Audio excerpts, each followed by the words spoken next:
Olá, senhores! Continuando falando de modais de transporte, um dos principais conteúdos aí dentro da logística. E aí nós estávamos falando do modal rodoviário, um dos mais importantes aí dentro do nosso conteúdo.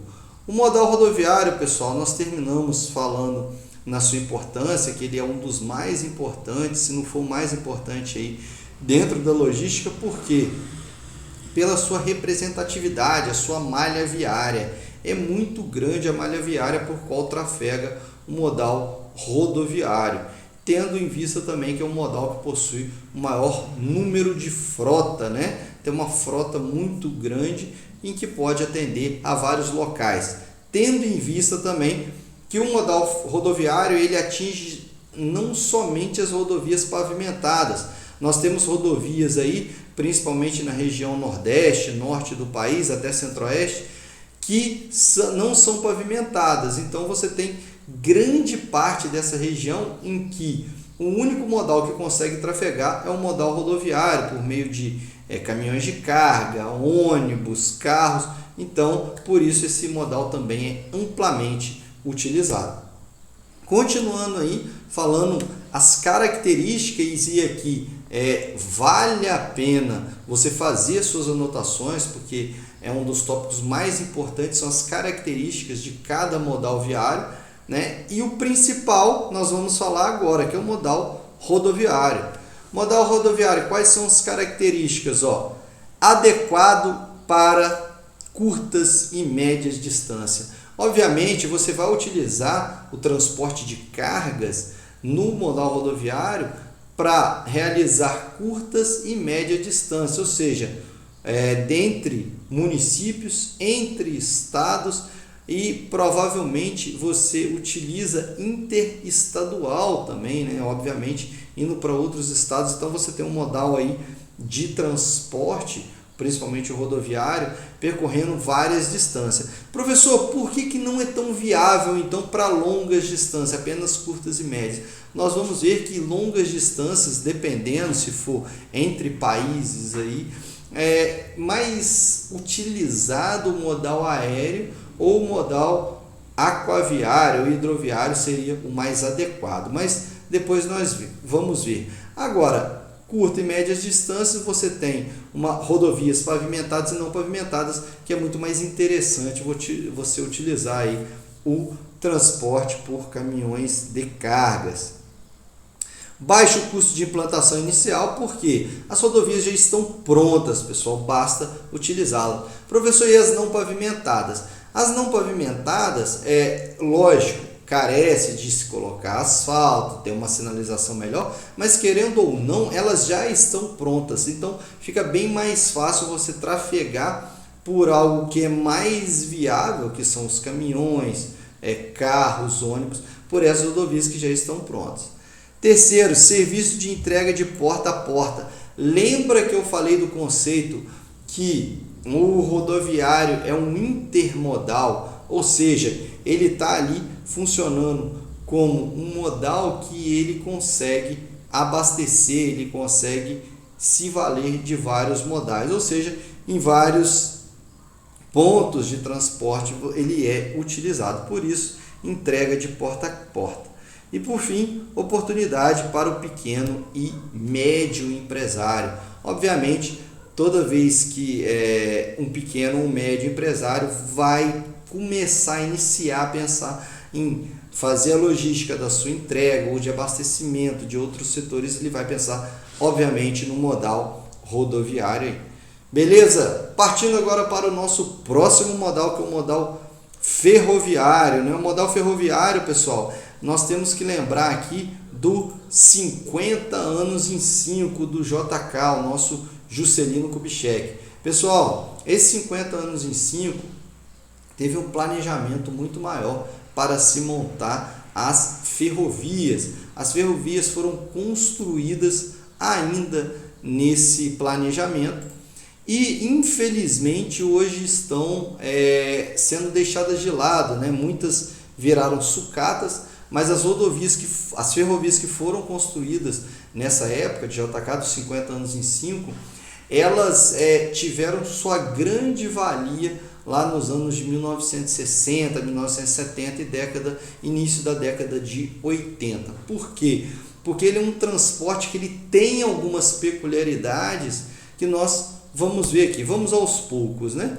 As mercadorias que são transportadas, geralmente minério, produtos agrícolas, fertilizantes, carvão, ou seja, você tem vários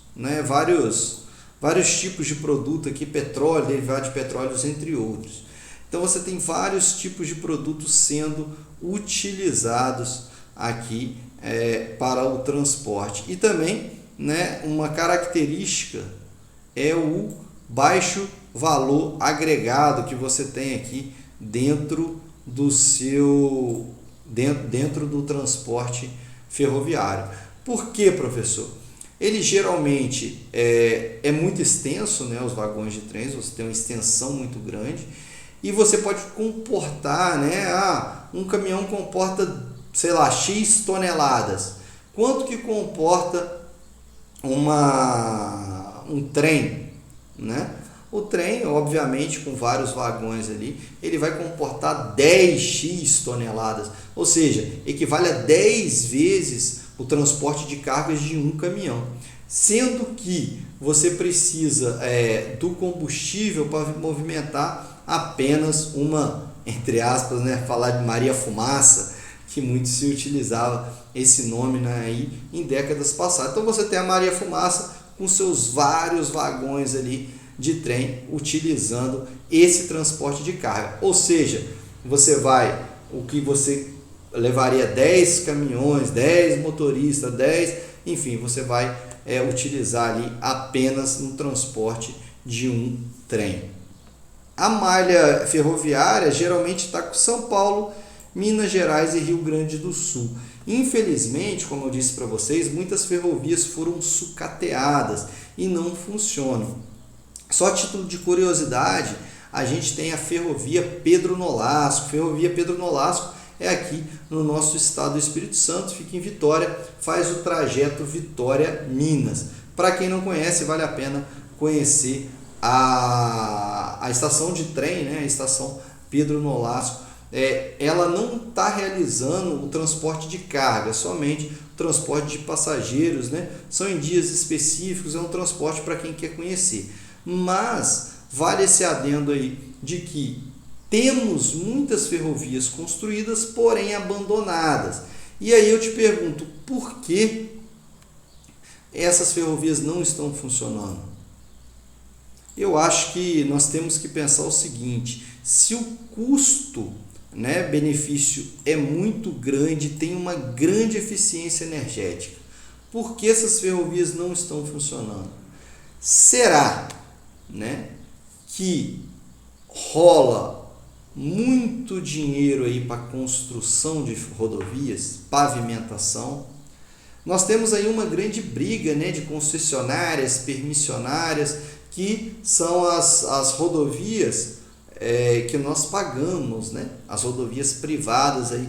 Professor, então, além de nós pagarmos, né, alguma taxa de imposto para a construção das estradas, ainda tem as permissionárias e concessionárias funcionando aí, construindo rodovias pagas. Temos, né? Nós utilizamos muito, só dentro do nosso estado aqui nós temos uma obra muito grande de rodovia sendo construída, e isso sai do nosso bolso, obviamente, tá, pessoal? Então essas ferrovias, o custo-benefício ele é muito grande, porque tem uma grande eficiência energética, como eu falei para vocês, percorre todo o caminho como se fosse assim, levando a carga de 10 caminhões, 15 caminhões, enfim. Você tem uma grande eficiência energética no transporte de material. Porém, há necessidade de se restabelecer, né, de tornar ativa de volta essas ferrovias. E o transporte ferroviário, professor? Essa daqui é uma realidade que se tem de planejamento, né? O Plano Nacional de Logística e Transporte, né, que foi construído lá em 2007 para 2025, propõe a redução desse modal rodoviário. Para quê? Talvez diminuir a emissão de gás carbônico e aumentar a eficiência energética. Já expliquei as várias características aqui do modal ferroviário. Então a ideia é ampliar esse modal também junto com o hidroviário que nós vamos ver. Olha o ferroviário a nível de participação hoje, pessoal. O ferroviário a nível de participação hoje ele é pequeno, né? Óbvio, é o segundo aí, né? Se a gente tirar o rodoviário, ele fica em primeiro lugar, mas a área construída é muito grande, então ele é muito pouco explorado. Se ele fosse mais explorado, provavelmente talvez os custos das mercadorias seriam bem menores.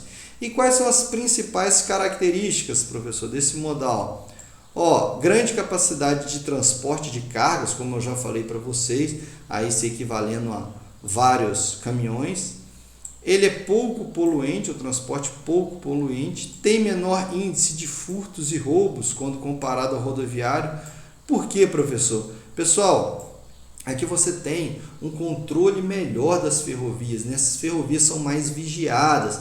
Por quê? Porque você tem, como você tem não tem vários trens igual a rodovia, você tem ali vários caminhões passando, certo? Se você tem vários caminhões passando, fica mais difícil de você controlar cada caminhão. Como as ferrovias elas têm um número limitado, né, apesar de percorrer longas distâncias, você consegue ter um controle maior dos trens, ou seja, uma vigilância maior dos trens que estão trafegando dentro dessa ferrovia, nos trilhos, né?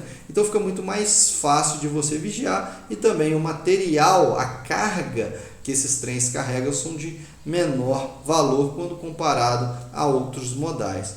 E elevada eficiência energética, por isso tudo que eu já vim falando com vocês.